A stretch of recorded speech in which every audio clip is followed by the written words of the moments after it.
My whole hand is Pinkies now. I got nothing but Pinkies. I'm running a Pinkie build right now. I'm min-maxing my Pinkies. Let's see how this I'm Pinkie goes. maxing.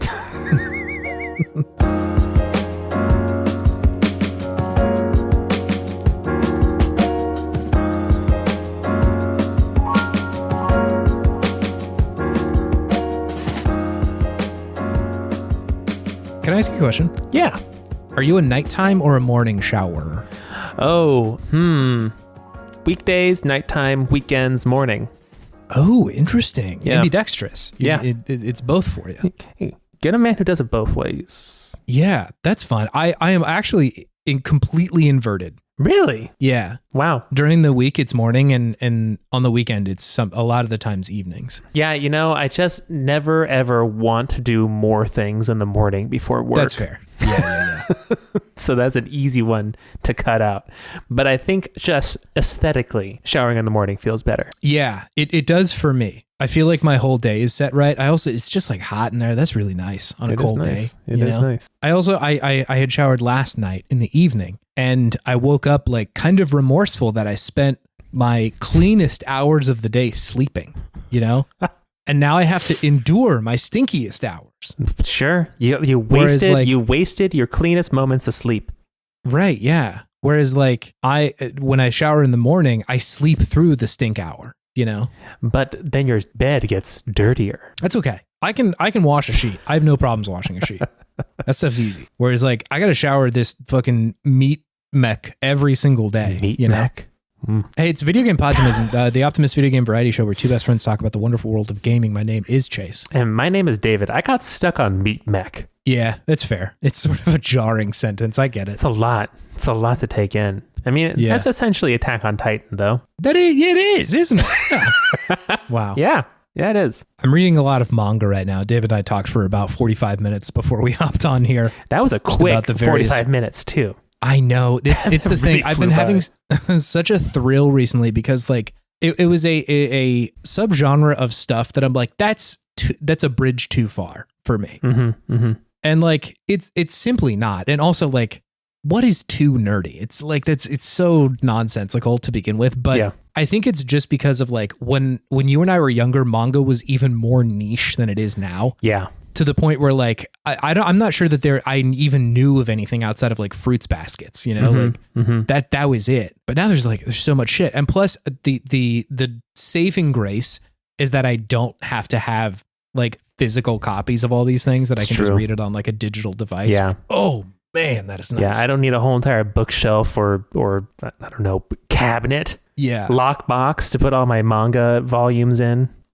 Like I don't no shade to anybody who does, but it's like it's just going to take up so much space. I will say I did buy Nausicaa of the Valley of the Wind. That's just cool. That rocks. Yeah, it's very good. So I have that physically now, which I'm very thrilled about. That was a gift from my dear wife for my birthday. Wow, that's a solid gift. It was. Yeah, I did say this would be cool to get, so it's not like she was like, I've been paying attention to your manga habits. Is that your favorite Miyazaki? I don't know if it is. I don't know. I feel like it's such a moving target. Like all of his shit's just so good that no matter what like river I'm currently standing in of my life, like what current I'm feeling from the life that I'm experiencing, something else will speak to me.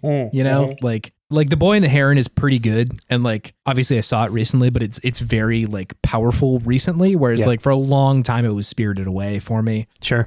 And I think that was like youth, and sort of the transformation of going somewhere new, and like how responsibility can change someone in a certain way. Yeah. Oh God. Yeah. So good. It's hard to knock really any of them, like they're all just incredible. Fucking Porco Rosso, good as hell. Porco Rosso is a good one. Slept on, I think. Yeah, it really is. Like, you don't hear about it in the greats, but it's definitely up there. The last week was spooky stories. Yes. And we just barely talked about video games. Yeah, barely. It feels like we have taken a month off from talking about video games. So you got a lot of things to talk about is what you're saying. I have two things, but I've just been like, I feel like my quota for talking about video games is like so limited. So I was excited to hear where we're at. Right. Sure. So David, have you been playing video games? I have been. I would love to hear about them. Yeah, I've been playing Animal Crossing New Leaf. Oh, whoa. Wow. Yeah. I've never crossed with the animals before, so I was this just is a new going to experience ask. for me. I have so many questions. I'm presuming that this is you are wandering around your newly hacked 3DS and you're like, what's up? I can neither confirm nor deny this hacking you speak of. Yeah. Pleading the Fifth Amendment. But you have not, have you played any Animal Crossings? I have not. No, not a single one. I didn't have a GameCube. I didn't get it for 3DS for a long, long time. I haven't played it on Switch. Yeah, I have never played an Animal Crossing. Okay, great. I'm really excited to hear where you're at with this. I haven't gotten too far into it. I've just I've gotten my house and I am now getting the power to change the town as I see fit as the mayor, who isn't really the mayor, which is kind of fun that someone else was supposed to be the mayor and they're just like, hey, I kind of got cold feet, so it's you now. Good luck. Okay, cool. All right, sure. I will lead this town. Mm-hmm. Yeah, so I love that I was at work today and I was thinking like, ooh, wow, I get to go home and my house will be ready. Yes. So I like that the clock and the calendar follows real life, right? When they say something is happening tomorrow or next Saturday or something, that's when it is happening. Yeah, it's accurate. It makes the life sim element of it feel much more life simmy, which is good, and how it changes time with the time of the day here, if it's dark or it's light. I was much more surprised that I was enjoying just going around and catching bugs and digging up fossils. I feel like they tap into something very primal and intrinsic about people of like the gathering part, the gathering need that we all have just as part of our lizard brain gets tapped into by this game of, ooh, there's something over there moving. Let me go catch it. Let me go sell it. Let me go get bells and let me go buy something is a pretty good loop. Because there's always like, it looks like, that bug looks a little different. Yep. That fossil looks a little different. Let's go see what a Blathers says it is. Is it going to make his eyes pop out a little bit more this time? Yeah. So there's just something very mellow, but at the same time engaging about this game. And I think that part of it is that it's also just fun to move around the town. Like your character moves quick. There's a nice movement to the animation. And the way that the world kind of scrolls like a ball, I think is actually strangely important to it because you're always kind of like moving towards the horizon and new things are coming over the horizon at you. Yeah. So it makes the world feel very dynamic in a way. I think it might be just like a hardware limitation more than anything else. Sure. Yeah. But I think it kind of adds to the experience for me because it keeps you like focused on what is like right there next to you. But if you just move up a little bit, a whole new world pops up with new trees and new things to go and explore. Yeah. That's cool. Yeah. So I'm enjoying this game. It's fun. Yeah. I think you're right that the mellow is the point.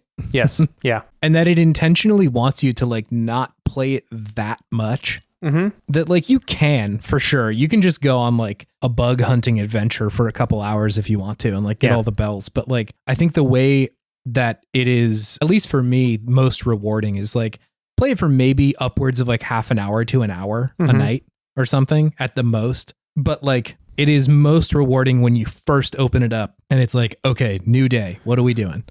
That is such a thrill and such a cool dynamic. What a thrill. Yeah, you're right. Mario is hunting and Animal Crossing is gathering.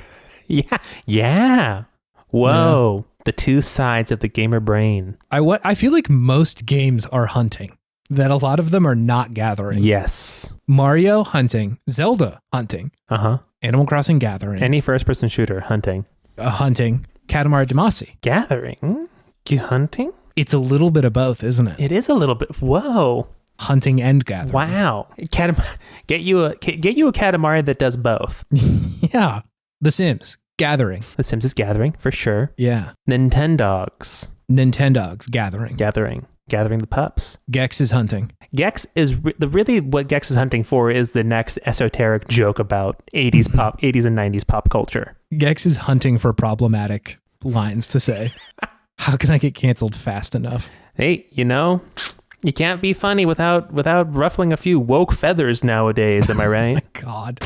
I think weirdly enough, Pokemon is hunting. Despite what your first instinct would be, that it is gathering. Oh no, I am hunting these creatures. I think so. It feels like hunting. Yeah. Because like Animal Crossing is so about, like you were saying, just like, what's over there? Is that a cool fossil? Oh, that's neat.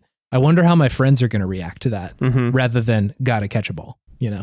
I think there's an element of power to Pokemon that makes it much more hunting. Whereas I'm gathering to like make my home nicer. I am hunting these Pokemon so that I can become more powerful as a trainer. Like personal achievement. Yeah. And can take down more of these bigger Rayquazas in the future. There's like a not, I would say, small contingent of people who think New Leaf is the best Animal Crossing. Really? Yeah. And like, it's really hard for me to suss out like that opinion because I hear it from people and I appreciate that. And I wonder how much of it is nostalgia versus how much of it is still quite good. Cause I'm also of the opinion that it's still very good. Yeah. And like relies on slightly different shit than New Horizons does.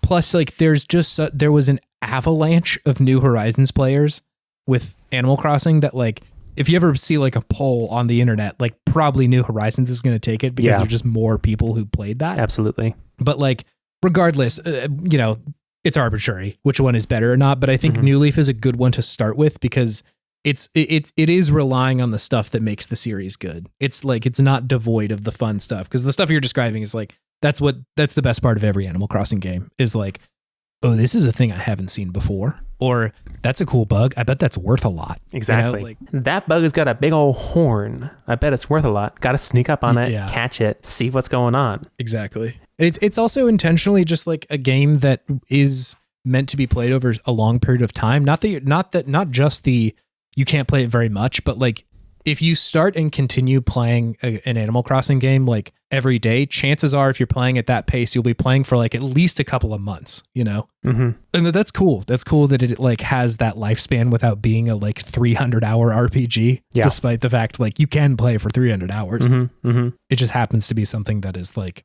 a companion rather than like an achievement. Ooh, you know? It's a companion game. Yeah, I see that. Isabella's just hanging out in my pocket. Yeah. Trying to make sure I'm a good mayor. Stressing out about finer details.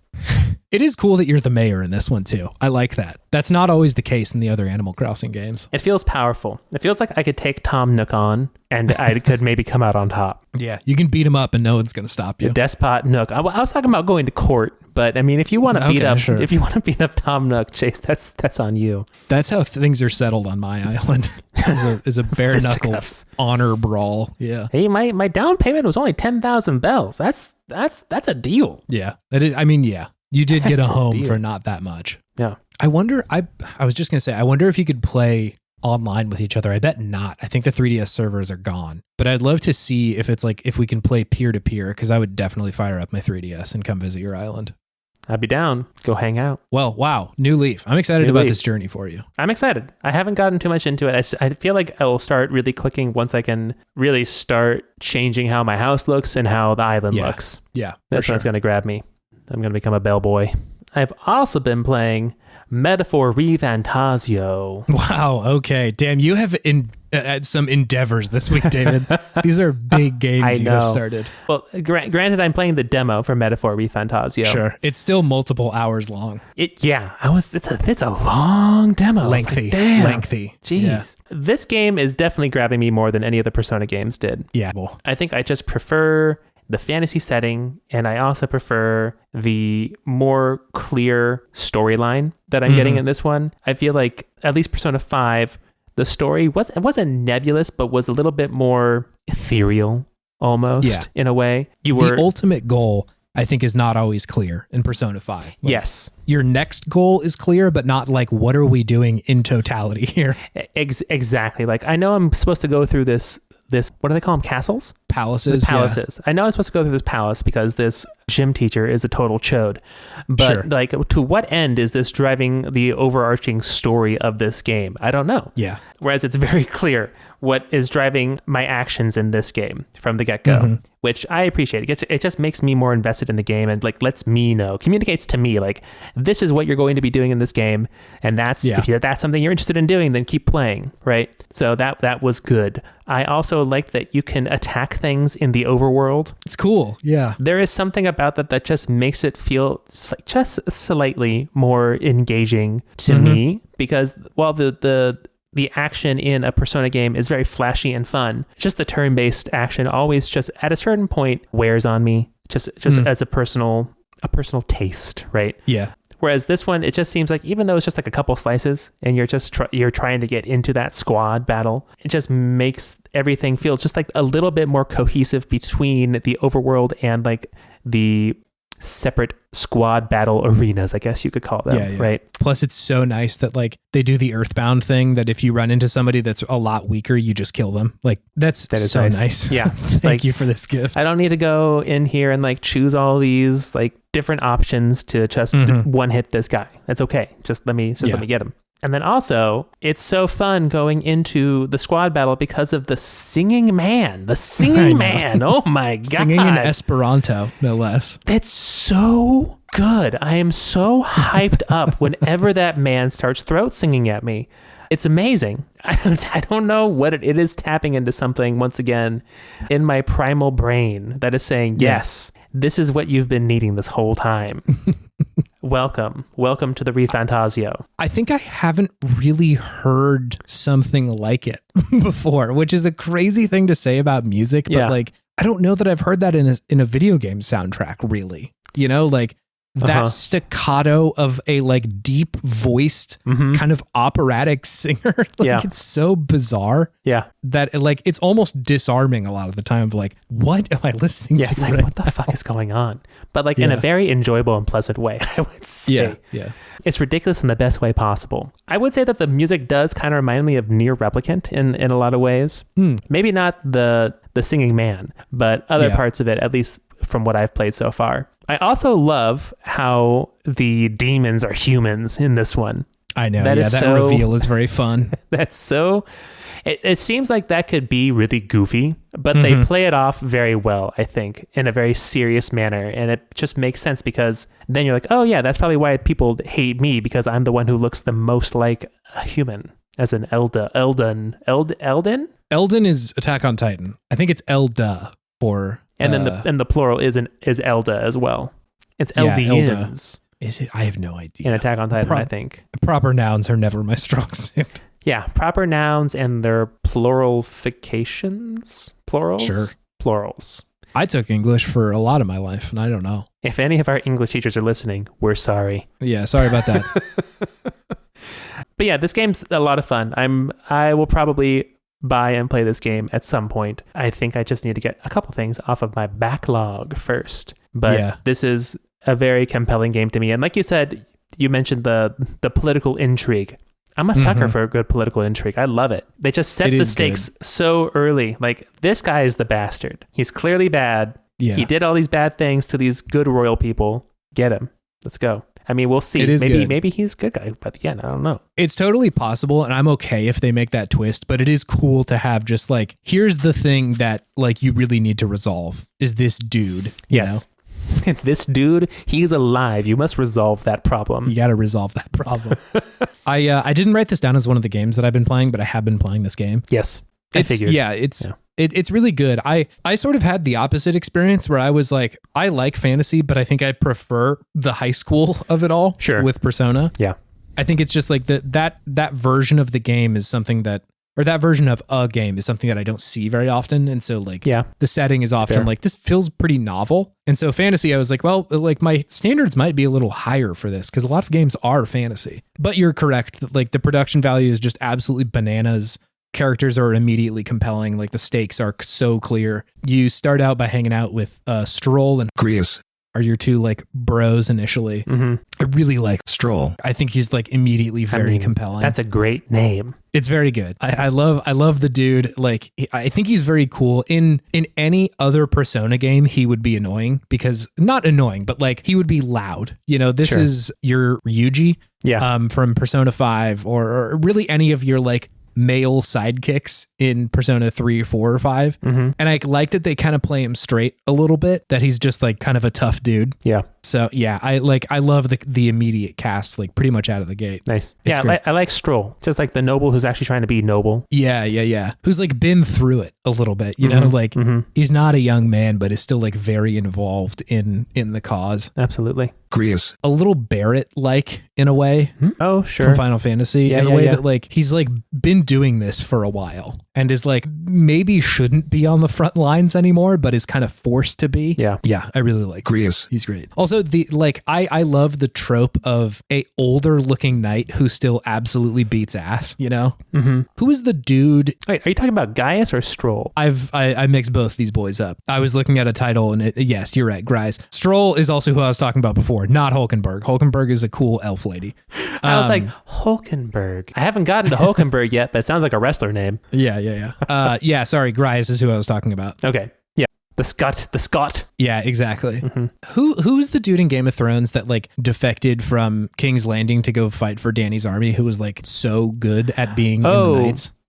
The guy who defected, are you talking about Jorah Mormont? The one who was like in love with Daenerys? No, there was like another knight that like... Oh, Sir Barristan Selmy? Yes. Barristan the Bold? Yeah, exactly. Who like, he was like, this is fucked up and I think I'm going to go defect. Like I quit essentially. Yeah. And there are a bunch of people in the throne room and they're like, I think we should kill him. And then he's like, fucking try me. Yeah. And then like... And they all back down. Killed all of them and he's like, I'm walking out of here. Like, that was so good. Yeah, very, very Grius I don't know how to pronounce it. Grius coded in this game. Of Absolutely. Like, he's still extremely tough, which is very fun. Tough boy. Tough man. Yeah, I think this game is going to be fun. I'm excited for this one. We talked about it a little bit last week. Been playing a lot of Mario Party Jamboree. Yeah, me too. This was also one of the games I did want to talk about. Yeah, do you want to do it together? Yeah, let's do it together. Let's hold hands. Oh, I love this. I'm holding hands with you over the internet with my voice.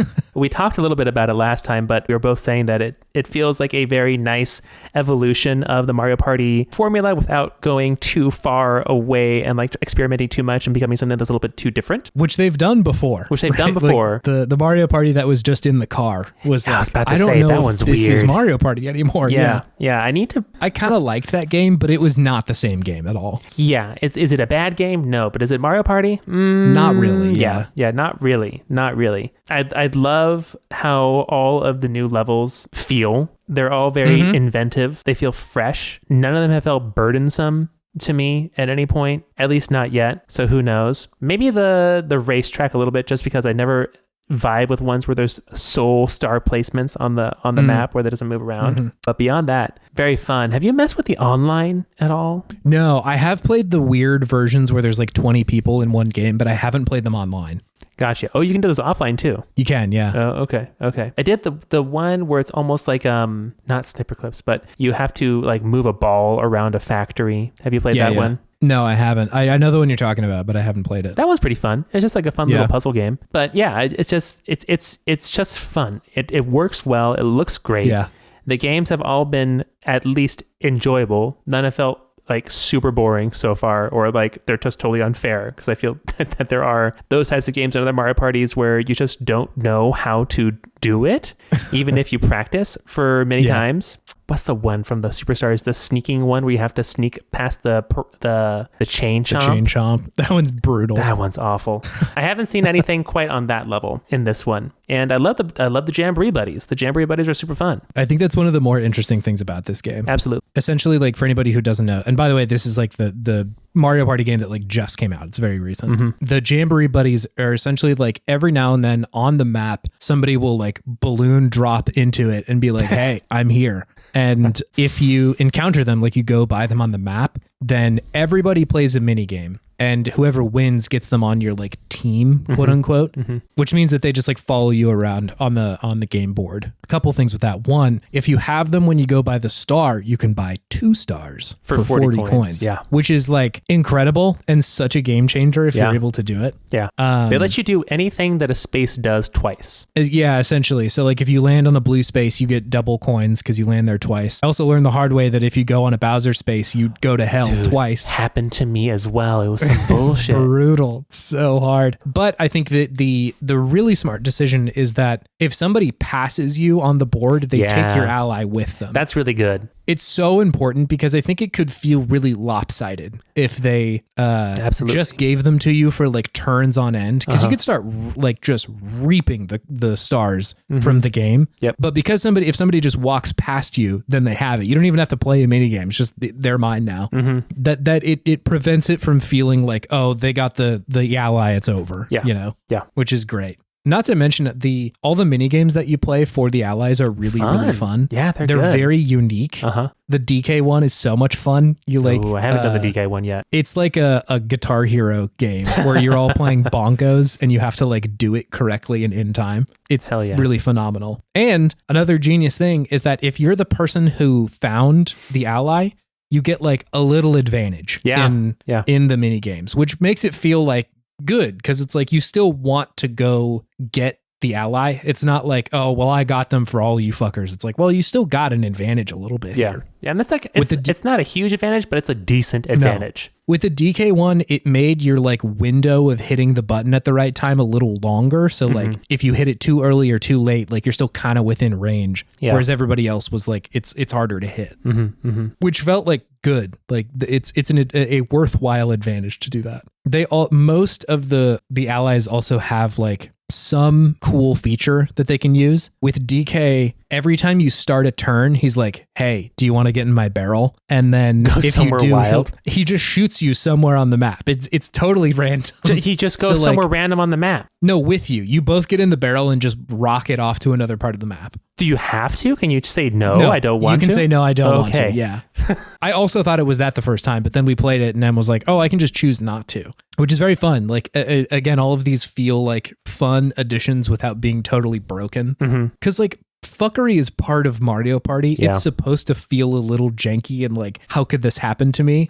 And so it's a really fine line between that and also making it wacky and ridiculous. But they seem to walk it in this one. They're walking the line. Walking the line. We can only just hope and pray for DLC. We will see. I'm not holding my breath. Yeah, me neither. But it'll be cool. It would be cool. Yeah. I also find the maps pretty good in this one. I found that they're about to say, all the maps feel good for the most part. Yeah. The mall one is really a joy. I love the flash sale. Yes, very good. Where all the items are cheaper. It's just like, I need to get to a store right now. There's a, on the race map, there's a really fun thing where if you like pit, essentially like you go into the pit. Yeah. If you go there, then you can pay a Koopa Troopa to like quote unquote soup up your car, which means that he'll give you just 3 items that you can hang on to. That's dope. And there's a specific item on that map too. It's like the turbo dice. Yes, which is again very cool where you can hit 4 dice, which is like a lot. That is really significant. You could potentially go like 40 spaces from where you are. Yeah. You don't stop anywhere. Yeah. So like only at crossroads.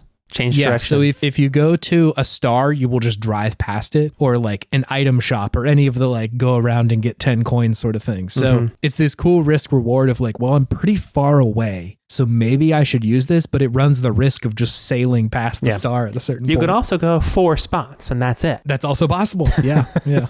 It's great. I think like the changes that they've made have all been really, really cool so far. Yeah. Have you fucked around with a pro mode at all? No, I have not. I'm interested to see if it's actually more fun or not. So what is the difference? Have you looked it up? Yeah, there's a couple things. I think it's like the minimum amount of turns is slightly longer, which I will say, if anybody's picking this up and like trying it out, I really recommend playing at least 15 turns. I think 10 is simply not enough. Yeah, 10's quick. It's really both quick and like you really don't get around the map that much. Like Em and I had played most of them on 10 and we're like, I just got to the start again and I had like 1 opportunity to get a star. And so like I really feel like 15, maybe 20 if you can stomach it is the move, because you can get around the map a couple times. But I think pro mode is like you have to have at least a certain amount of turns. But the most interesting thing to me that I saw was that they tell you what the bonus stars are going to be before you start the game. So like you will know, okay, this time the bonus stars in this game are going to be the mini game star and like the least traveled star. I love that. I also love that. Yeah. I thought that was really interesting because like suddenly you have to modify how you play a little bit, right? Of like, I know I need to win all the mini games. And that maybe I need to not go very far to get the bonus star. I just trying to like teleport to places as best as possible? Because there are parts of the map that let you do that, right? How can I maximize that? I had that same thought the other day of like, man, it'd be really cool to know what the bonus stars are at the beginning of the game so I can like modify how I play and like make spaces that you normally wouldn't want to land on desirable, like happening star. If I land on the most happening spaces, I have a chance of getting the star. Yeah. It makes it feel more like a board game, you know? Yes. Yeah, exactly. There's like a little bit more meta game that's going on, which is fun. I'm interested to see how it balances out because I feel like that kind of game would be the most fun when you're you're playing with 4 other humans who are all like, everybody knows the mini games are worth a lot right now, or like that we should all be landing on happening stars. Cause then you're like, oh shit, okay, David landed on, I think 3. Did I land on 2 already? Like, there's all that kind of metagaming that's happened versus like with a computer, they're just there for vibes, you know? Like, I'm not really sure that they're in it to win it all the time. Yeah. Go ahead. Sorry. I was going to say, are there any other differences? So you said the mini star, you know what the bonus stars are. Yeah. I can't remember if this is for sure, but I think you may be required to play it with motion mini games, which Em and I have not been doing. You haven't been doing any of the motion mini games. No, we've just been playing with the like pro controllers, so we haven't been doing the motion stuff. I like the motion mini games. They're actually not bad. I'll have to give it a try. I feel like I have such problems with my Joy-Cons like reading and like connecting enough. Yeah. That like sometimes I'll click a button and it happens like a full second later, you know? Yeah, I think for me, I have to hold at like a specific part of the Joy-Con, otherwise it covers the sensor, and my big old meaty hands just block that signal.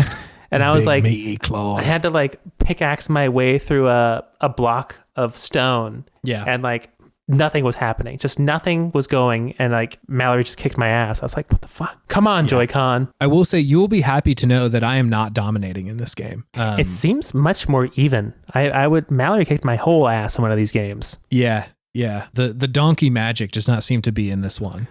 Well, guess what, Chase? What's that? I finally have something to counter your donkey magic. Man, who are you playing in this game? What vibes do I give off, Chase? Are you playing as Pauline? No, but I would play as Pauline. We haven't unlocked her yet. You just have to go find her in the hot air balloon. You just have to see her and zoom in on her. That's it? That's it. That's really all you got to do. All right, good so to is know. the other mystery character is the same way. You just look around in the balloon. Oh, yeah, cool. You'll find them. They're like shining. It's very, very obvious where they are. No, Chase, I've been maining Montana Mole. Monty Mole? Yeah. Is Montana his God-given Christian That's the name I gave him. That's funny. Em also liked Monty Mole. She's a big fan. I love Monty. He slaps his belly when he slaps does his belly. Good. I love it when he's shocked and his eyes open fully up. It's terrifying. It's really, really funny. Hell yeah. Shouts out to Monty Mole. Shouts out Monty Mole. But anyways, this brings me to the last game I've been playing, Chase. Yeah. What you got? Hauntii. Wait, I thought you beat Hauntii. No, I have now beaten Hauntii. Okay, welcome to beating Hauntii. Welcome to beating Hauntii. It's me again. I watched the end cutscene of Hauntii on YouTube the other day. Oh, you did? Yeah, I was like, I bet I won't find the time to play this, but it does seem really good, so I would like to watch it. It's only like 8 or 10 hours. It's pretty short. I don't know. Chase ain't playing this game. I don't know what compelled me, if I'm being honest. Chase ain't playing this game. Anyways, This game was great. It's a gem. It really is. The only nitpick I would have is that near the end of the game, some of like the platforming segments get a little finicky, a little buggy. But other than that, it's just I have no complaints about this game. It's beautiful. The music is beautiful. Just the theme of the game, like letting go to move on is always such a good message. And just how they get close to saying it at certain points of the game, and I think they kind of do, but not. They don't hammer they don't like whack it over your head. And for the most part, it feels like they only start saying what you have to do once you've already figured it out. Yeah, which is nice. I think if this game is about letting go, there's really only one thing that it can be about.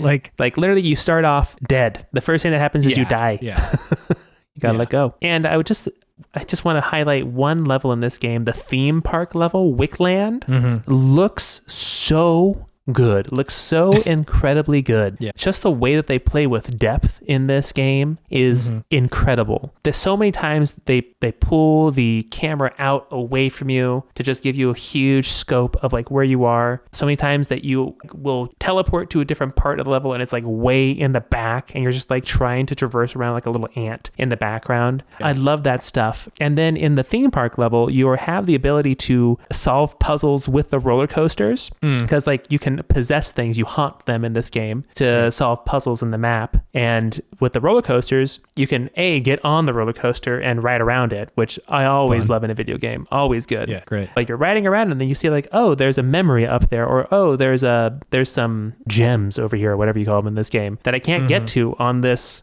current path. So you go underneath and there's these dudes who are holding up the path a coaster and you can possess them and like move it up or down. So you're just like going along a roller coaster, moving people up and down, and then you get back on and you can do the puzzle now. It's just, it's so rewarding in that way. And then the boss for that level is so good as well, because you just go on this giant roller coaster ride and he's the roller coaster and you're going towards him. You see him in the back, way in the background. You have to go through all these obstacles on the coaster as you're going towards him, gaining speed, and then you hit him and it's just, it's so good. It looks so amazing. Yeah. But yeah, I was just so impressed by this game because this is the first game that this company has made. Who are they? Moonloop Studios, I think? Yeah, you got it. Moonloop Games. Moonloop Games. This is the first game they've made, and I'm very excited to see what else they make in the future because this was excellent. If anybody enjoys like top-down Zelda-esque adventures, some Mario in it, some twin-stick shooter in it, this game is really great, I think. So give it a shot, see if you like it. Yeah, I can't think of too many other games that I enjoyed more this year than this game, honestly. Wow, that's an endorsement. That's an endorsement. Like I really enjoyed this one. It was just beautiful. Mm-hmm. And I think one of the things it does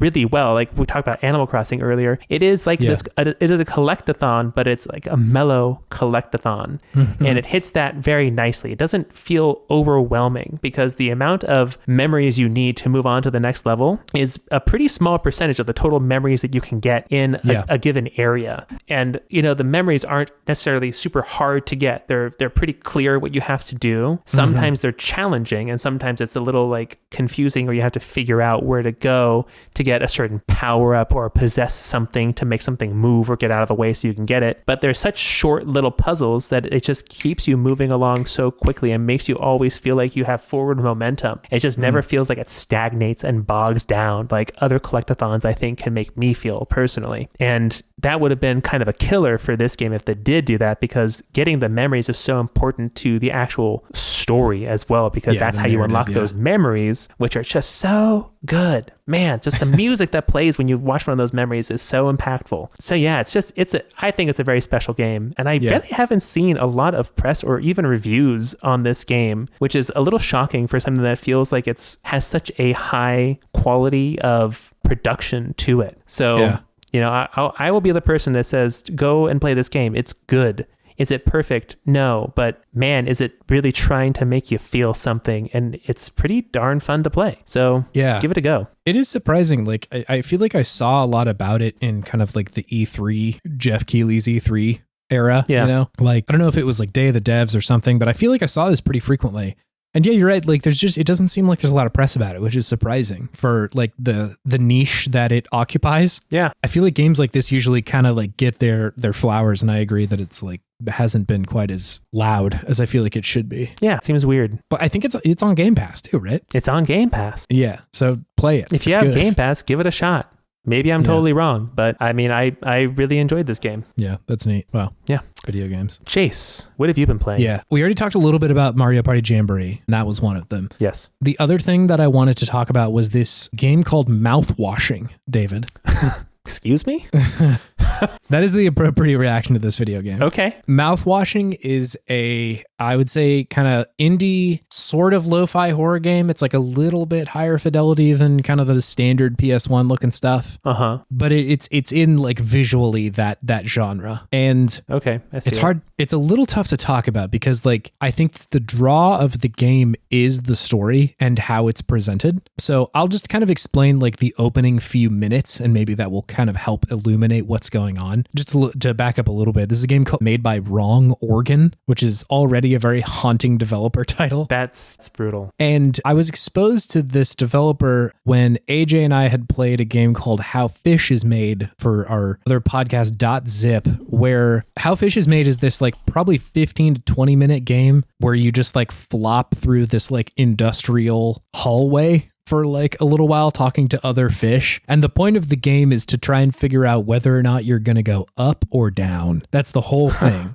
And all of the fish some of them are very determined in whether or not they will be going up or down. Some are very conflicted about that. Uh-huh. Others, there's like a whole musical section, which is pretty wild to experience. So yeah. I was immediately just like, whatever Wrong Organ's got going on, like I kind of wanted to check it out. And I had heard that this one was like maybe a little bit longer. And like, hey, I love short games, but I was interested to see like what happens to this developer if they give themselves a little bit more runway.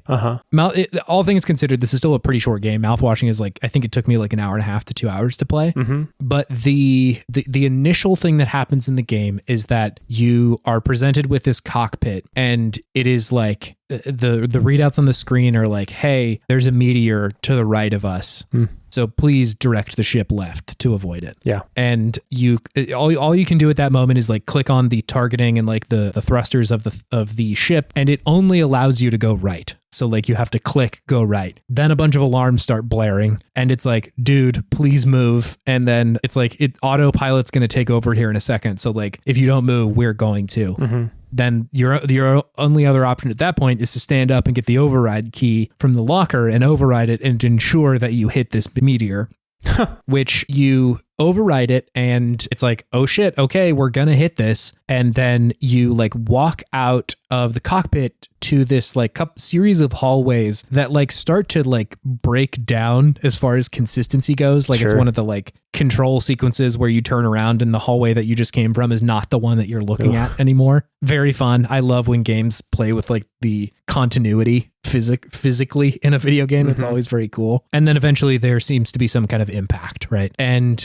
from there, the game flip-flops back and forth between the perspective of Jimmy and Curly, two of these characters on this ship.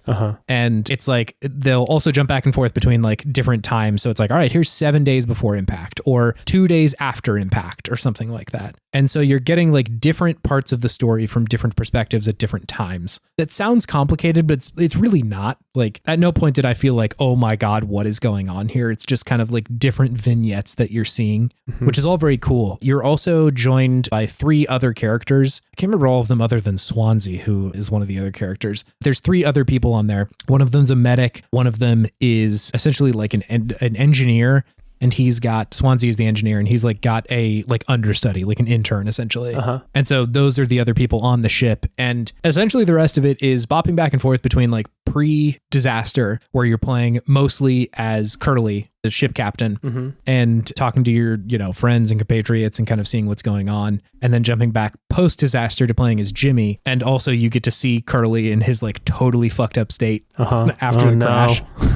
Which is pretty brutal. He's like alive still, but just like so not in a good condition. Alive, but doesn't want to be. Yeah. It's pretty unclear if he's like in there or not. You have to like go and feed him pain pills every now and then to get him to stop yelling. Oh God.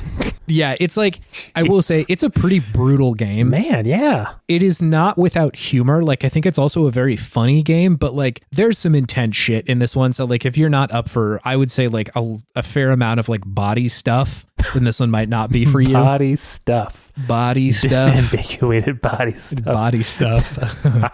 But I will say after like hour and a half, 2 hours, I thought this game was really, really good. It is very intense. And I think like by the end of it really starts to hammer on some very interesting shit. And I think that the way the story is told is part of how enjoyable it is, because you are intentionally being fed like limited amounts of information about like what happened, who did what, like where any of this shit is happening. And so piecing together like what went on and how and who and like why they made these decisions is part of the fun. And you don't get like a perfectly clear picture until kind of the later part of the game, which is cool. Like it clarifies and you sort of understand these characters a lot more. So yeah, I found it great. Okay. I thought it was really, really good. For me, probably one of the better lo-fi horror games. I think it probably qualifies as a walking simulator. Like sure. It's largely just kind of walking around talking to people and also doing like some light puzzling every now and then. I feel like that really works for horror games though. Yeah, I think so.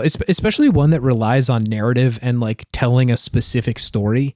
Because like that is the point. The point of it is the kind of scary things that are happening. Yeah. And like I don't need the mechanics to be that complicated, There's like one section where it's like pretty gamey, and by the end of it I was like, okay, I'm ready to be like just in talking mode again. And I think again, just like they do so much stuff with like people's sanity kind of breaking down in this game, and they visualize that really well. I think video games do that specific thing in a very fun way, because with anything else, it's like if you're reading something or watching a movie, it's like it's unclear necessarily, like, am I being misled by the perspective of the character or the perspective of the filmmaker? Or anything like that. It's unclear, like, what's really happening, and like, whose delusion am I witnessing right now? And it's cool with video games that a lot of the time that question isn't there. It's like, if it's clear that this is not happening to the rest of the people, then it is clear that this is this person's delusion most of the time. And so in experiencing the kind of like hallucinations that someone has, you get told more about who they are. Like, what is the thing that they're freaking out about, right? This kind of connects up to the Silent Hill 2 discussion of like, some characters in Silent Hill do not have a delusion. It seems like a totally normal town. Yeah. And different people see different shit. So like, why? And what is that reflecting about them? I think Mouthwashing does a similar thing, because like there are a couple characters that you play as that have these moments of like being somewhere else, right? Of like one time you walk to the cockpit and it's not very far at all. And another time it's like a full minute of walking downstairs, and then you fall through a hole and it's like you're on a water planet or something like that. Like, so like that kind of stuff, right? Where it's like, this seems to not really be happening. So like, what can I glean about this person from this experience? Sure. Which is great. I think it's really, really well done. So yeah, that's Mouthwashing. It's by Wrong Organ. I would, if you're cool with the sort of content warnings, and I think that they're clear with it on the page. If you see it, you'll know like if this is a thing for you or not. If you're cool with that kind of stuff, I think it's great. I think it's one of the better lo-fi horror games and is like pushing the genre a little bit, which I like a lot. I think it's great. Hell yeah. Yeah, that's Mouthwashing. We already talked about Super Mario Party Jamboree. So, David, that'll bring me to my Podtimistic thing of the week. Which is? It's David Hayter saying our names and the name of our podcast. Man, that was a rush. Surreal. I will be putting that in, some of that right here, so you guys can hear too. Chase, David, do you read me? Video game podtimism. It was amazing. It was amazing, truly. Garen, our friend, Garen of Legend. The Garen of Legend. Cementing his legendary status even more. For real. He had got us a cameo, I think for our collective birthdays. Yes. From the man, the myth, the legend, David Hayter, and just had him say some nice, kind shit about us, and then said the name of the podcast. And like, listen, I know that's hacking the system a little bit. David Hayter doesn't listen to this podcast, but like he said it. It came out of his mouth. He knows about it at least now. Yeah, he could look it up. Who knows? He could. He's listening to your spooky story right now, Chase. Mobe and Dude, Tobe. can you imagine? So yeah, that was otherworldly. I kind of had to like sit on the couch for a moment and just like let the moment breathe. Yeah. That I was shocked. I played like the first couple of lines or the first couple of like seconds at work, and I was like, I can't listen to this here. I need to be like in like a dark room. All of my other senses must be deprived, and just everything must be this cameo. Yeah, it was a good one. I really appreciate it. I will also be using the clip of him saying either of our names and the name of the podcast at every opportunity I have. Yeah. That will be in every single episode from here on out. The last time that he said my name, I realized I'd been saying my name the wrong way my whole life. Just he's also got the same name. He does. I was about to say, he knows how to say this name. I don't, apparently. Just the way he said it was just, I was like shocked. He was like, oh my God, you're talking to my soul right now. Yeah. He spoke the word of your name, but he sung the song of your soul with it. It was like the name of the wind. Have you read that book? Yes. Yeah, exactly. He named me right there, then and there, and had control over me. Yeah. He hit that last David with some force. So yeah, that's what's got me this week. David. Man. David. Do you have something fueling your sense of optimism? I can't handle it. I mean, yes, besides that, it's a good theme park in a video game. Theme park and or carnival. It will either make or break your video game. Yeah, there's a lot of like carnival levels and like theme park themes in games that now that I'm looking back on it. Nier Automata has a great one. That's the loudest one in my memory for sure. That one's so good. It's so good. Hauntii, of course, I think is up there. Left 4 Dead. Yeah. Left 4 Dead, you got it. Roller Coaster Tycoon, of course. Sure, yeah. I think you've got one in BioShock 2, if I remember correctly. Yeah, I was going to say BioShock 2, and then I think in BioShock 1, you at least have the vending machine, the Carnival of Value, isn't that what it is? Yeah. Yeah. God, that clown's voice is seared into my memory. What does he say? Welcome to the circus of value. It's also seared in my memory. I played that last year or something like that, and I was like, God, this voice line has been with me since then. That one. Yeah. A lot of that game is seared into my memory. I should replay that one. That's a good game. It's interesting, I will say, with the cold, hard daylight of 2024. Sure. Like, I certainly did not know who Ayn Rand was the first time I played it. No. I will say it's good. If you play BioShock 1, you must play BioShock 2. I must. I need you to play it. I must. You must. Okay. Because I think it's maybe a better game, David. It could be. It could be. It could be. And then I'm really glad that they didn't make a third one. That's really kind of them. Well, they... Yeah, never happened. No, yeah. It's really cool. Really cool. Really cool. Master game maker Ken Levine to not make a third Thanks, game. Ken. Very cool. Man. Yeah, that's a bummer. Super Mario Sunshine also has a carnival level. Oh, I've never played Super Mario Sunshine. Really? Oh, yeah, because you weren't a GameCube Didn't guy. have a GameCube. GameCube is a big blind spot for me. Yeah. Oh, Silent Hill 3 had one. There was like that recurring bit that you would go back to the like carnival circus level. Oh, yeah. Carnival of Nightmares.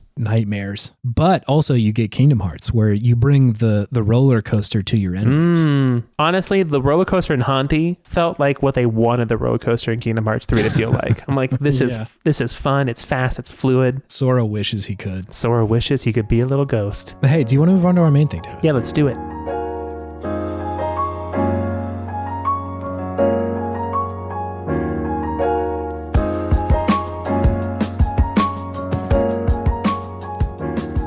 Hey, it's Good Games. Welcome. Whoa. It's a segment where we talk about the okayest games of yesteryear and gosh, all the things that we love about them. Whiplash for both of us in that case. That one was emotional whiplash. We were just talking about the advantages of going to therapy. Mm-hmm. I was saying that I've had a good experience with one recently, so how helpful that can be. So now it's time to talk about now it's time to talk about Yokai Watch. Yokai Watch. Did you know very much about Yokai Watch prior to playing this game? Nothing. Okay. None. Yeah. No information. I had known that this was like kind of popular, like this game and this series, because it is also like obviously an anime and a manga and like all that shit. So it exists. It seems like it was kind of doing the like, okay, here's a game and a manga and a movie and an anime and like all that shit. Yeah, it's trying to be Pokemon. Gotta be Pokemon, yeah. Which again is funny immediately comparing it to Pokemon because like it has that initially, but it's so different than that series. Yeah. But yeah, I knew that this was like popular and that the game sold pretty well. For a moment, it seemed like it was pretty popular with kids. But Yokai Watch seems to have kind of like, I wouldn't say fallen off, but like the popularity of it does not seem to be nearly as high to me as it was when I had kind of first heard about it. The original work, the manga series ran from 2012 to 2023. And so like pretty long running, but starting kind of early, right? Yeah. The animated series started in 2014 and then this game came out in 2013 as well in Japan. So like all kind of around that era. And I haven't seen that much about it. The last thing they put out was like a Switch game only in Japan that looks very different in 2020. So I don't know. It just seems like it kind of leveled off a little bit as far as popularity ran out of steam a little bit. I'm not even sure. Like again, I'm just not so like ingrained with it that I know exactly like how popular it is. You know? Sure. But yeah, I know it sold pretty well in Japan specifically. There's like what, 3 or 4 of these games? Yeah, there's I think kind of the mainline ones. There's 3 of them. I know there is a Yokai Watch 4, but I don't know if people consider that part of the like core mainline series. I may be wrong about that, but there are 3 of them that came out in the mainline series for 3DS. Yokai Watch 1, 2, and 3, which you and I have already kind of talked about this game. It is kind of bananas that I've read online. The popular opinion is that like 2 and 3 are the better of the series. Really? Yes, which I was surprised about because like 1's already pretty good. I enjoyed 1 quite a bit, actually. Yeah. Before we get too far, let me hit you with some hot stats about this, David. Let's hear it. Hot stats. The first hot stat, I would be remiss to not mention this. This was suggested by Joe P. Joe P had to say about Yokai Watch. This is one that I actually picked up way late, like 2020 to 2022 or 2021, and had a really good time with it. I think it just didn't do that well because of the obvious comparison to Pokemon and it being definitely not Pokemon. Yeah. Which is, yes, correct. Thank you for your suggestion, Joe. Yeah, thank you. So this, like I suggested before, had sort of mentioned before, this came out in Japan July 11th of 2013, and it took it like 2.5 years to get over to North America. It came out November 6th in 2015 for the 3DS in America. So it took a long time to localize. And I sort of wonder if that's just like the manga and the anime might have been popular prior to that in Japan, or if they were just kind of doing a marketing push there. But regardless, there was kind of a long lead time there. This was made by Level 5, the developer, who also has made a lot of like kind of sleeper hit video games. Like Dark Cloud is one of the ones that I was like, oh hell yeah. And then also Rogue Galaxy, Fantasy Life, and then some of the Professor Layton games as well. Okay. Yeah. Sleepers. Which like I will say Professor Layton sells pretty well. It's not like they're hurting on that one, but still like I feel like a lot of those games are like, they're not going to be your bro from like the barbershop's favorite game. It's going to be like the strange kid who's like, I also play video games and my favorite game is Rogue Galaxy. What is the bro from the barbershop's favorite game? Call of Duty, Apex. He's playing Blop 6 right now as we speak. He's playing Blop 6. Yeah, that is true. I heard the campaign was interesting on that one. I don't know. I'm reluctant to go back to Duty, man. I don't want to hear the Call of Duty. I'm not. Yeah, I'm plugging my ears when I hear the Call of Duty. I was looking at the store page the other day and I think it said up to 400 gigabytes is the download size. So I was like, dude, I don't even know if I have the hard drive space for that. So, spoiler, I did download the campaign because I heard it was good and I wanted to see. It downloads every other available Call of Duty at the same time. Oh my God, why? I don't know, because they want you to play every single Call of Duty ever. So it takes you to the screen. It's like, there are like special download settings you can do for this. I'm just like, no, I just want the campaign. No multiplayer. Just the one, please. No Modern Warfare remakes 1, 2, and 3. No COD Warzone. I don't want any of that. Just give me the thing that I said I wanted. Don't heed the call, everybody. Yeah, it was only like 40 gigabytes. Oh, merciful. Yeah. I do have a review from Nintendo-online.de, which I again assume means Deutschland. I ran their their review through Google Translate a number of times, one language into another, to mangle it up real nice to get an artist's interpretation, which I'm going to read for you, David. Let's hear it. Yokai Watch was completely honest about its Pokemon experiment. Level 5 has been able to establish a new brand identity that sets it apart from its competitors for better or for better. Those who don't mind the game's shortcomings can dive into the magical world and wipe out their kingdoms with Wizard 5. They gave that a 7 out of 10. Oh my God. If you want to have a good time, just dive in and wipe out a kingdom with a wizard. I played a fair amount of Yokai Watch. I do not remember Wizard 5 being a big part of it at all. Man, wow. Okay. That was a fun one. Yeah, it seemed like it was kind of coagulating towards the middle there. Yeah. You know? Don't mind the game's shortcomings, dive into a magical world, but and they just kind of fell off. For better or for better. Yeah. That's great. Yeah, that one definitely seems like a hallucination. David, could you tell me what Yokai Watch is? Yeah, Yokai Watch is a top-down, I guess, Pokemon-like in a lot of ways. A little bit, yeah. It's a top-down RPG where you capture yokai, which are these nasty little spirits that are hanging around the world. Demons, essentially, is I think how... Yeah, it's like from Japanese folklore. Yeah, yokai is, as a specific type of folklore in Japan. And then, but these are like cutesy versions of them, or a lot of them are cutesy. Yes, yeah. You play as a young child, and you're trying to catch bugs. I think it is. You're like catching bugs, initially, and you stumble across a weird like little vending machine that then starts speaking to you with like a man's voice. And then a gacha egg comes out, and you unlock it, and there's a watch in there. That's the Yokai Watch, and it lets you see a little ghost buddy, and he tells you about the wonderful world of yokai. So you go around the town, the Yokai Watch will tell you if you're getting close to a yokai, and once you get into that area, you can then look through the lens of the Yokai Watch to find where this yokai is, and then engage in a little bit of a battle with this yokai to then capture it and add it to your team. And of course, there are little side quests. It's like episodic in a way. Each day there is like a different thing that you're doing, whether it's helping out a friend or helping out a sad little cat yokai.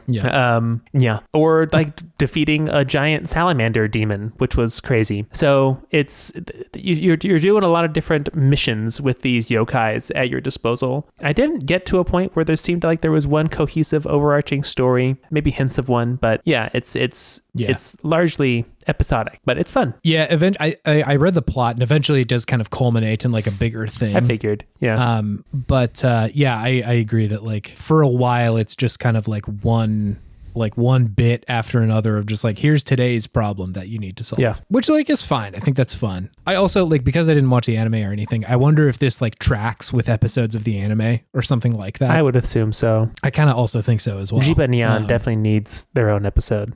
God, dude. Yeah, like, so just right out of the gate, let me not bury the lead. I really love this game. I think it's very, very good. It's really fun. It's really inventive. I think like just looking at it visually, you're gonna think it's a little Pokemon-y, which like that feeling evaporates kind of the moment you dig into the rest of the game. Yeah. I think it inherits a lot more from like Shin Megami Tensei or like Persona even.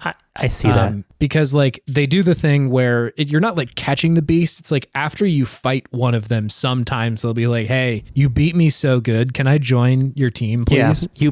You beat friendship into me. Here's a coin. Take that with you and use it to call me if you want me to fight for you again. Exactly. Yeah. It's like you have that, which is also kind of Dragon Questy as well. The like Hand of the Heavenly Bride did that too. Mm-hmm. And so like I think it is pulling from similar influences that Pokemon did. And so you might think like, oh yeah, Pokemon, but like there's so much other shit happening in there that it immediately feels very original. Yeah. The battle system too is so interesting. I like the battle system. It's really cool.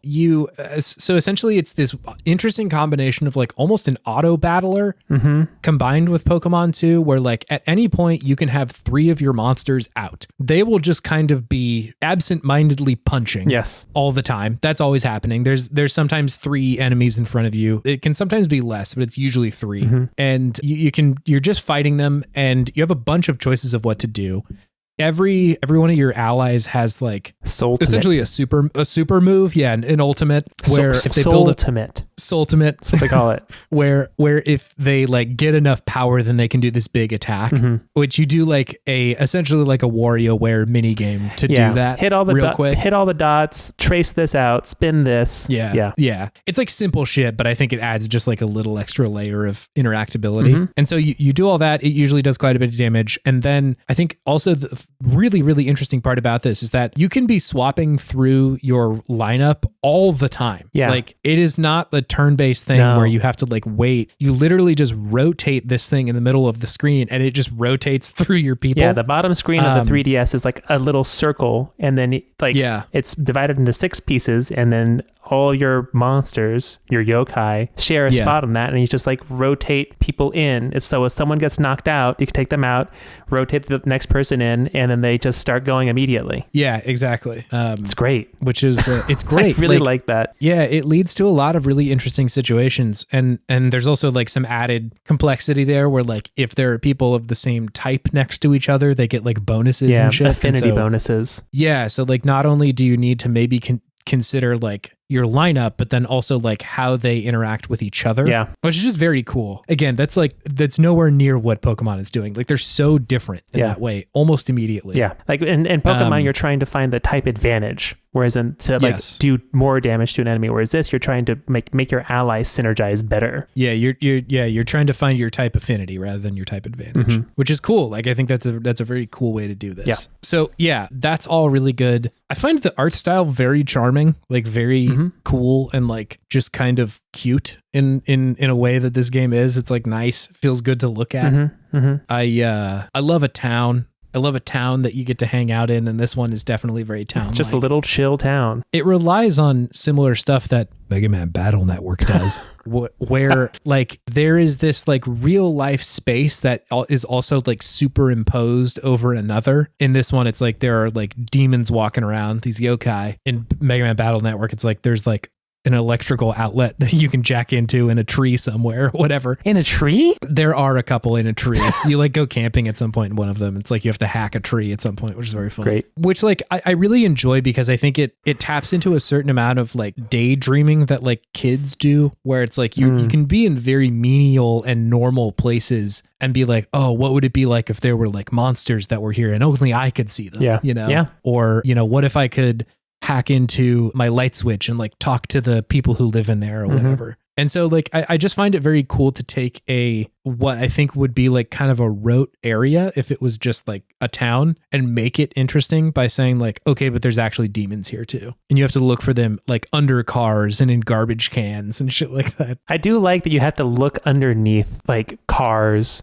between in the grass, in trees, and it takes you to a different screen. You have to look around. Yeah. It makes it feel like much more of a lived-in world at that point. Yeah, it's like tangible. Like these little guys are like everywhere, and you actually have to like go and find them rather than just like, oh, I ran into one in a battle or something. My nose is in the grass right now. I'm looking for this little buddy. Yeah, exactly. So yeah, I think all of that's very cool. I don't need to turn this into a Pokemon episode, but like I appreciate what they're doing with the story, where it's like it feels like the story is kind of the thing driving the plot forward rather than like the mechanics of it. And so they can kind of support one another there. Like the first kind of major thing that you have to solve with yokai is that you're like, you get home and your parents are like fighting with each other. And is Whisper? Is that the name of the yokai that's following you around? Yes, the ghost guy. Yeah. He's like, oh, I bet there's some yokai in here. And sure enough, you put on the yokai watch and you can see that there's this like big purple demon. It's like muck in your living room. Yes. Yeah, it definitely looks like muck. And he's like, well, like if you beat that yokai, I bet they'll stop fighting. Which like, again, I just love the connection to reality of like,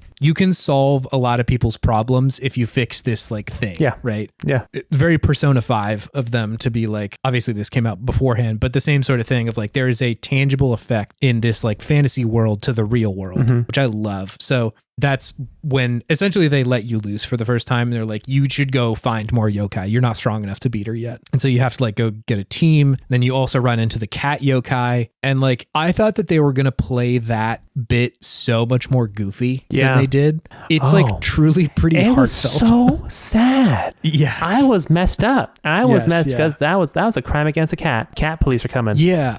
Yeah, it was like he turned into a ghost and like he's like, I can't really remember my past, but I like have this photo of my old owner. And then some bully took it. Yes, yeah. And I was like, dog, we gotta fix this problem. Yeah, no, we have to fix this immediately. And he was talking about how he probably died because he's lame and everyone thinks he's lame. It's like, damn, this is sad. Yeah, it's like very, I was bummed out. But again, cool. Like they could have played that much more goofy, right? He could have just been like a comic relief character because the first thing you see is him like charging after a car. Like he's like in a head-on collision about to like fight a car essentially. Like it's played kind of for laughs because he gets like knocked out of the way. He's like, oh no. But then you find out like that's how he died. Was getting hit by a car. That's how he died, and he's trying to get stronger so that he can prove that he's not lame for dying from being hit by a truck. Yeah. It's so sad. Yeah. So like I immediately was like, okay, game, like you're doing something else here, you know, which also feels very Dragon Quest. Dragon Quest does this where it's like it feels so happy-go-lucky.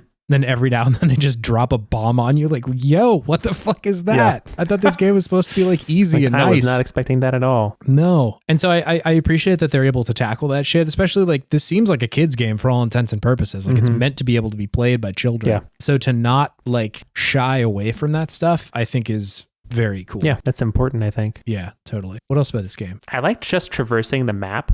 Like the overworld feels good. It feels very, like you were saying, it feels good to look at. It's very clear what's going on. It's stylized. I think it would look pretty cool in 3D. I have a 2DS, so I wasn't able to do 3D, but looks sweet. Yeah, I think I touched on most of the things that really stood out to me, honestly. Like it's just it's a fun game. It's already like a good loop there because you can also, instead of just doing the main mission, you could just go find some yokai and just battle. There's a lot of places where you can just go find dudes to fight and try to get a bigger army of yokai. Yeah, it's very cool that it feels like kind of open in a way, that it's not just you have to run from one objective to another. Like there's plenty of time to just go like see what's in an alleyway or something.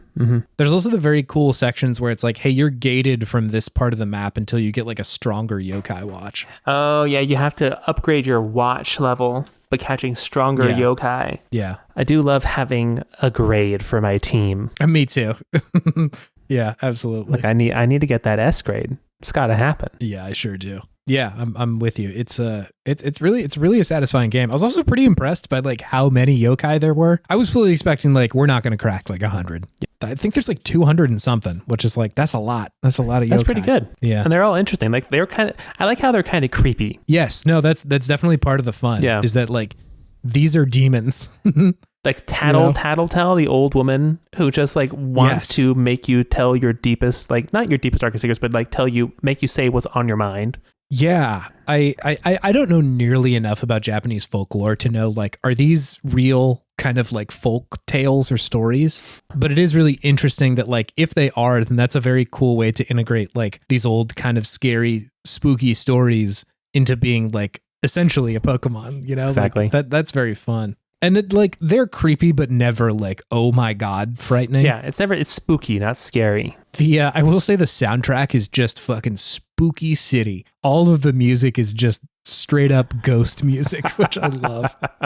It's yokai, baby. Yeah. Oh, you said you liked the intro song. I did. I just remembered that intro song slapped. Yeah, I it's was very ready fun. for it. Was that the song they used for the anime? It must be. I should probably watch Yokai Watch to like actually see if that's the case. But surely, because it was like, damn, this is a good one. I was shocked by how much they put into it. They really went hard on the Yokai Watch song in the beginning, and it's just like the whole. It really set the tone for the game for me.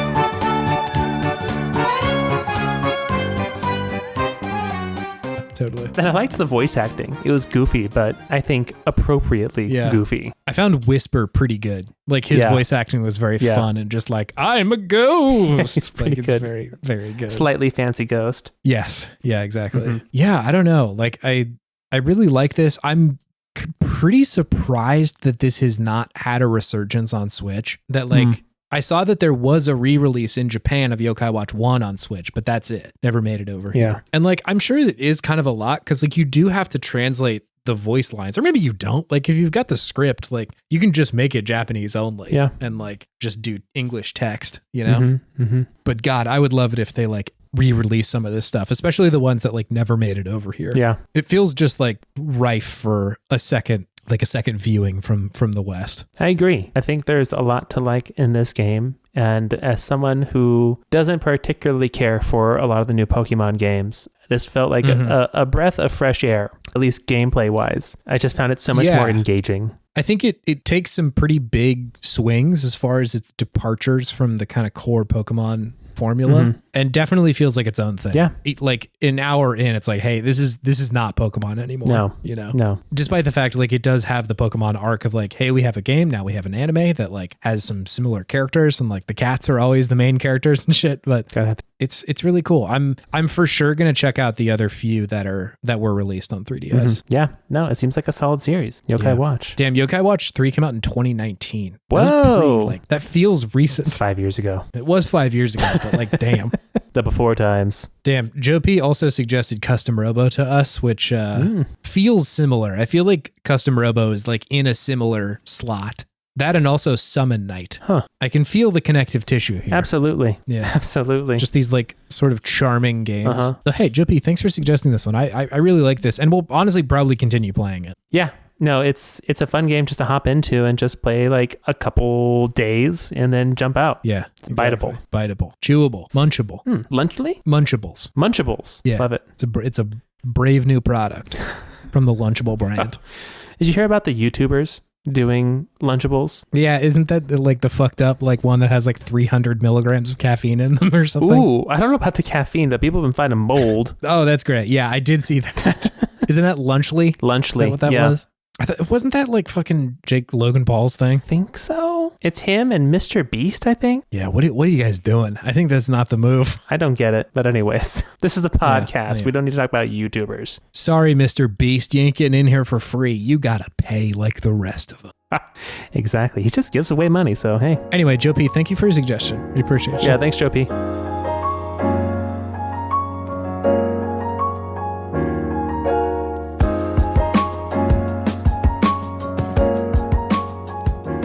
If you would like to interact with the podcast more, you can go to podtimism.com. Yes. Where you can find lists of our old podcasts. You can see our podcast art. You can search for games we have talked about in the past and see what podcasts we talked about them on. And you can suggest a game for us to do on the podcast. So go on over, check it out. You can also find a link to the Worst Garbage Podcast Network Discord on there.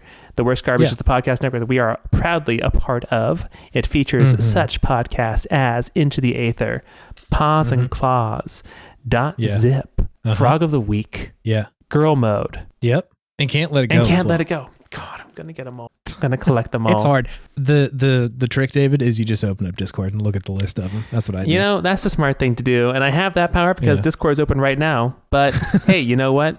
We can't all be Chase Albee here. Oh, we can't all be Chase Allhart here. There is no Chase Albees here. I mean, sort of. Are you Albee in your Allhart? There are still many government names of mine that are under Albee. So he's still kind of here. Gotcha. Good to know. Scott Wilkinson made our podcast art. She's fantastic. You can see if she has commissions open at co-fi.com/humblegoat. If they aren't, she's in demand. It's fine. Just wait. It'll be good. Just wait. Just wait. And lastly, thank you, dear listener. You could be doing anything with your ears right now, and yet you choose to have us talk about video games into them for you. So thank you. That's cool. We appreciate it. Thank you for listening. Also, appreciate everybody shouting out the spooky episode. It's very good. We enjoy making those stories, so we enjoy that you enjoy hearing them. It's true. I do like writing, but it is demanding. Yes, it's work. So it's nice to do it every now and then. Mm-hmm. This is now a short story podcast, Chase. The people demand, stories.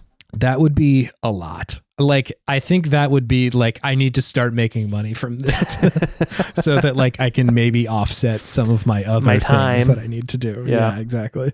No, man, I'm playing video games for free and like, we just hanging out. It's easy. It's an easy podcast to make. Game. Yeah. Chase, do you have any video game wisdom for us this week? Yeah, you got to know the difference between a ghost and a yokai. They are not the same thing. Not the same thing. Not even close. I feel like the American equivalent is like cryptids, like Bigfoot or Mothman or something like that. And like, there's not a lot of chill cryptids. There's not a lot of them that's like, oh shit, what's up is this one. And like, I bet a lot of the actual original folklore has a lot of these yokai being like pretty nasty. But like, even some of them seem like, well, it's not all bad. They just want me to tell you the truth. That seems all right. But like, at what cost? It is true. It might cost your soul. I hope not. Yeah, it's almost closer to like the like German folk tales where it's like the Turbomeister is going to come and like cut your toes off if you don't like tell him your real name. Turbomeister. There is a guy that cuts toes off in German folklore. Cut off toes, German story. Struwelpeter. Shock-headed Peter is the name of him. Shock-headed boy gets his thumb cut off because he keeps sucking on them. So sorry, thumbs, not toes. That's still bad. Still not good. Yeah, that there's like a sniffer man-esque character who's just like lurking, waiting to cut your fingers off. Waiting for them thumbs. Yeah. Good God. You ain't going to be able to do a lot of stuff without thumbs. Let me tell you that. Yeah, thumbs are really critical to living. Yeah. Like we really all got to be careful with these thumbs. Modern society is very dependent on thumbs. Yeah. Maybe we should evolve away from thumbs. Probably. Maybe we should make thumbs like kind of old school, you know? What if you had a hand that was like an Xbox Pro controller and you could just hot swap your fingies for new ones if you need to do something different? I mean, that would be sick. This is my long pinky. My whole hand is pinkies now. I got nothing but pinkies. I'm running a pinky build right now. I'm min-maxing my pinkies. Let's see how this goes. Pinky maxing. Oh, my God. That'd be cool. What kind of new stuff could we get up to there? It's just all grip strength. It's all grip strength. Or alternatively, if we're just running in the other direction, I'm nothing but thumbs. Nothing but thumbs. You have one hand that's all thumbs and one hand that's all pinkies. Yeah. I'm a glass cannon of fingers. I either have the most prehension or I have none. Yeah. Nothing but lengthy pinkies for gripping, and then nothing but strong, stout thumbs for manipulating. For ripping? Manipulating. For manipping. Manipping. Yeah. Grip it and manip it. All right, that's it. Yeah, see you later. That's the episode. See you later. Bye. Bye.